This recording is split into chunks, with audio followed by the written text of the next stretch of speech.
ગુજરાતમાં ઉનાળાની ઋતુની શરૂઆત થઈ ચૂકી છે ત્યારે કાળઝાળ ગરમી વચ્ચે ધારી ગીર પૂર્વ વન વિભાગ દ્વારા સિંહો અને વન્ય પ્રાણીઓ માટે 250 જેટલા પાણીના પોઈન્ટ ઊભા કરવામાં આવ્યા છે।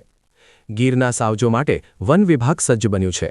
ધારી ગીર પૂર્વના વન વિભાગ દ્વારા સિંહો અને વન્ય પ્રાણીઓ માટે ખાસ વ્યવસ્થા કરવામાં આવી છે। ડિવિઝન હેઠળ આવતી 8 રેન્જમાં 250 જેટલા પાણીના પોઈન્ટ ઊભા કરવામાં આવ્યા છે અને સિંહોને ઉનાળાની ઋતુમાં કાળઝાળ ગરમી વચ્ચે પીવાના પાણીની અછત ન રહે તે વન વિભાગ ખડે પગે રહ્યું છે અને 8 રેન્જમાં બીટ ગાર્ડને પાણી ભરવાની જવાબદારી સોંપવામાં આવી છે।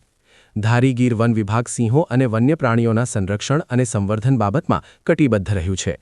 આ સમગ્ર બાબતે ડીસીએફ વિકાસ યાદવ દ્વારા માહિતી આપવામાં આવી હતી।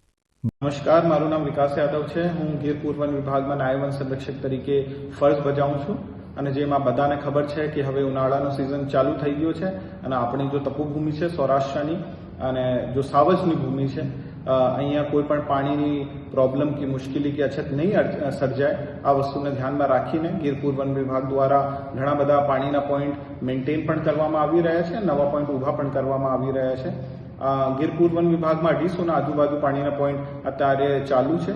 આમાં મોટે ભાગે આપણી જો નવીન ઉર્જા છે, આપણી સૌર ઉર્જા છે, સોલર પાવર જેમને કહેવાય, સોલર આધારિત પાણીના પોઈન્ટો છે।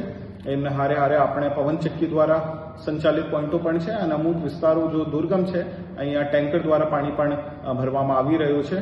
અને ગીર પૂર્વ વન વિભાગ ફક્ત અને ફક્ત આપણું જો હાવજ છે અને મોટો પ્રાણીઓ છે એમના માટે ચિંતિત નહીં છે, પણ આપણા જો નાના જીવડા કહેવાય અને આપણી જો પરાગનયનની આપણી જો એક પદ્ધતિ હોય છે ઇકોસિસ્ટમમાં આ સારી રીતે ચાલતી રહે એમના માટે પાણીના કોથળા પણ નાખવામાં આવી રહ્યા છે અને ઘણી બધી ભૂમિ ભેજની કામગીરી સોઇલ એન્ડ મોઇશ્ચર કન્ઝર્વેશનના વર્ક્સ પણ ગીર પૂર્વ વન વિભાગ દ્વારા કરવામાં આવી રહ્યા છે।